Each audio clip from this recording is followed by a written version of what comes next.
Bonjour, je suis Nicolas de l'équipe Cordial. Nous avons déjà vu ensemble comment corriger ton texte d'un simple clic droit. Si tu as manqué ce tuto, je te laisse quelques secondes pour cliquer sur cette petite vignette.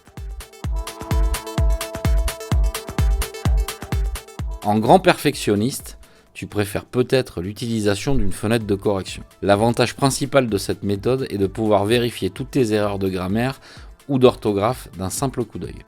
Tu le sais, Cordial remplace automatiquement le correcteur de Microsoft Office. Aucune manip n'est nécessaire. Ça tombe bien puisque ton nouveau correcteur dopé à l'intelligence artificielle est bien plus performant que celui du géant américain. Allez, c'est parti, entrons dans le vif du sujet avec comme exemple cette lettre de motivation.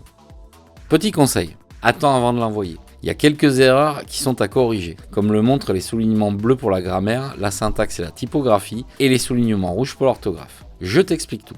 Clique sur l'onglet Révision, puis clique sur le bouton Rédacteur. Si tu utilises une version de Microsoft Office 2016 ou 2013, tu ne verras pas le bouton Rédacteur, mais ABC, orthographe et grammaire. Ce sont les mêmes. Si comme moi tu es plutôt avare en clic, utilise le raccourci que Microsoft a mis à ta disposition, la touche F7 de ton clavier. Bon, on est d'accord, tu as tout en haut de ton clavier des touches de fonction qui démarrent à F1 et qui se terminent à F12. Ce sont de ces touches dont je parle. Inutile d'appuyer donc sur la touche F et le chiffre 7 de ton clavier, ça ne fonctionnera pas. Ici, la fenêtre t'indique 8 erreurs, 3 d'orthographe, 5 de grammaire. Commençons par l'orthographe. La faute est alors affichée. Il ne te reste qu'à cliquer sur la suggestion proposée par Cordial. Si tu souhaites ajouter un terme à ton dico, clique simplement sur Ajouter au dictionnaire. Désormais, Cordial sait que ton nom est Ussion-Paul ou plutôt Pollution.